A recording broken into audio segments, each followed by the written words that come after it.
So it's the triumphant return of the Ridley Scott Review-a-thon, one of my favorite series to do on the channel. As you may or may not know, I'm a huge fan of Ridley Scott, and this series is where I review each and every one of Ridley Scott's movies that he's directed, and I kind of delve into his processes and look at and how he does things, and it's fun. It's a fun thing for me to do because I love Ridley Scott and I like movies. Anyway, so yeah, this one in particular, I was really excited about because it's a recent movie I hadn't seen. I was interested, but there's a lot going on with this movie. So let's talk about All the Money in the World. The story of the kidnapping of 16-year-old John Paul Getty III and the desperate attempt by his devoted mother to convince his billionaire grandfather, Jean Paul Getty, to pay the ransom. The movie stars Michelle Williams, Christopher Plummer, Mark Wahlberg, Romain Duris, and Charlie Plummer. So as you may or may not be aware, Kevin Spacey was originally going to play the billionaire, John Paul Getty, and they were going to age him up and all that kind of stuff. They'd already done filming. In fact, they were around 2 months from the release of the movie when all of the allegations of the sexual misconduct that Kevin Spacey was accused of, that all came out. And 47 days before the release date, Ridley Scott and his team decided, let's reshoot all of his scenes with a new actor. And they got Christopher Plummer, which, hey, you could have done a lot worse than Christopher Plummer. Christopher Plummer is amazing. And of course, this is one of his last few roles before he passed away. But man, what a performance. He gives a great performance here. And Ridley even said that his performance was much different than the way that he had it with Kevin Spacey. Like Kevin Spacey, his performance was much more, I guess, direct and more cold. This is it, which is kind of an interesting thing because the character of John Paul Getty, he's still a very, very cold man, but there is a warmth that Christopher Plummer brings to this part, which was really, really cool to see. He actually got a Best Supporting Actor nomination for this performance, which is kind of crazy. And you can tell that there are definitely sequences where he looks like he's just placed in there, like he green screened in, you know what I mean? It's pretty obvious in a couple of sequences, and there's also a couple of shots where it just seems like, did y'all run out of budget for the visual effects? Because that looked like it just didn't look good, you know. But I mean, that's just part of the deal, right? That's part of movie making, is that there are going to be some corners cut from time to time. And this isn't a huge budget movie. The budget of this movie was $50 million. So it's not like they had a whole lot of money to play with. Unfortunately, I don't feel like the rest of the actors, it's not that they didn't bring it. It's not that they gave bad performances. It's just that there wasn't a whole lot for them to sink their teeth into. Michelle Williams is one of those actors that I've never been like blown away by her. She's always been good and serviceable in a role, but I've never been like, okay, there's no one else that could have played this part. You know what I mean? And I hope I'm not like dogging on her too much, but it's just, I've never been that impressed with her. And here I feel like she's super, like, she's trying to emulate someone instead of I'm just this character. And it felt like acting. It didn't feel like a natural performance to me. And Mark Wahlberg, to be honest, I'm not the biggest fan of him, like, at all. I think he's mostly terrible. But here, it's not that he's bad. It's just that his character doesn't have a whole lot to do. I mean, he's supposed to be this ex-Navy SEALs CIA agent that's employed by the billionaire, Getty. But he doesn't have a whole lot to do. It's like, oh, I need to be very stern in this scene. Oh, I need to be quite aloof in this scene. But I feel like anybody could have played that part. I mean, I don't know.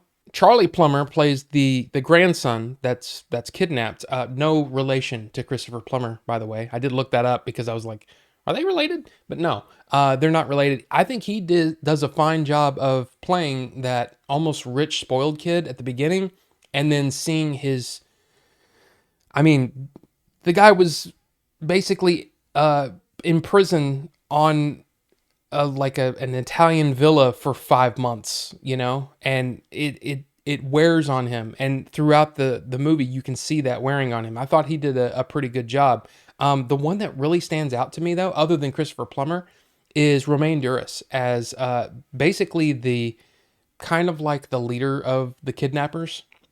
His performance was really, really good. I got a lot from him because he's stern, but there's a heart there that I really appreciate. I think he did a fantastic job.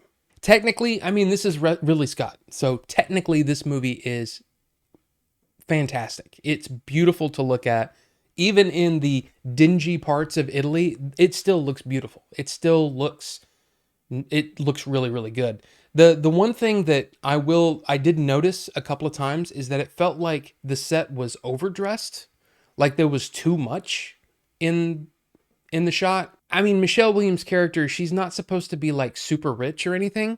You know, she basically said, "No, I don't want your money, rich billionaire father-in-law. I don't want that. I don't want all that money." So it's supposed to be a more modest, I guess, existence. And her house was full of stuff, like almost to the point where it felt cluttered to me. And like I said, I did feel like the set was a little bit overdressed. The costumes are great. The look of the film it definitely feels like a period piece, which is kind of fun. I'm not sure why the 70s always has to have that kind of sepia look, but anyway, I enjoyed the look of the movie. I enjoyed his direction. The problem though is the script. I feel like the script is literally bullet points. These are the things that happened instead of a cohesive, moving story about, a mother trying to, against all odds, try to get her grandson back. I mean, there wasn't, I just didn't feel that heart, I didn't feel that cohesive idea that Ridley was trying to get across. I don't know if there was a point that he was trying to get across other than, oh, rich people bad. I don't know. But it was frustrating to watch because it was like, okay, this feels like, and then this happened, and then this happened, and then this happened. And it's, looking at the clock and going, wow, there's still an hour left. Okay. And on the Blu-ray, there's not much, there's a few deleted scenes. There's a small little, almost EPK type of, little documentary, but like 10 minutes, about Ridley Scott crafting a historical thriller, which again, while it lasts, I liked it, but it didn't really delve into things. Haas is Just a Fortune, the cast, which, talks about, interviews with the cast and stuff. And then Recast, Reshot, Reclaimed, which is kind of talking about the struggle of having to reshoot an entire actor's performance. And yeah, I found that really like interesting, but then it was over. It's like less than 5 minutes. So it's kind of like, I feel like there's a lot more to the story and a lot more to the making and trying to, basically get Christopher Plummer into the movie, and his performance into the movie. Was there a bunch of, rotoscoping done? He's on a green screen and they just rotoscoped him in. It feels like there were some scenes that were just completely reshot, but it's an interesting kind of side note, but it's also like, man, that had to have been like really, really tough to do, I mean, seriously, 47 days before the release date, you just say, I mean, the picture's pretty much locked, there's score, everything. They had to reshoot everything and then time everything to what was already there. And that's crazy. And I want to know more about that process, but unfortunately we don't get it here. So can I recommend All the Money in the World? I'll be honest with you. I don't know. It depends on you. It depends on what you like, because like me, I had to watch it. It's Ridley Scott. I mean, regardless, I would have watched this movie because I love Ridley Scott. The problem is there's not a whole lot to sink your teeth into. Christopher Plummer's performance is amazing, but beyond that, it's sort of like, it's literally bullet points. This happened, and this happened, and this happened, and it doesn't make for a very entertaining movie. I mean, I'm just trying to be honest here. And look, I love Ridley. okay? But this movie didn't feel like it hit the mark. So, all the money in the world. Have you seen this, and what did you think about it? I mean, I feel like it's one of Ridley's weaker movies. Definitely on the bottom third of his filmography so far. But I'm curious how other people feel. So let's talk about it down in the comment section below if you've seen it. I mean, and I probably didn't make you want to see it if you hadn't seen it. But anyway, thank you all so much for watching, and we'll see you on the next one.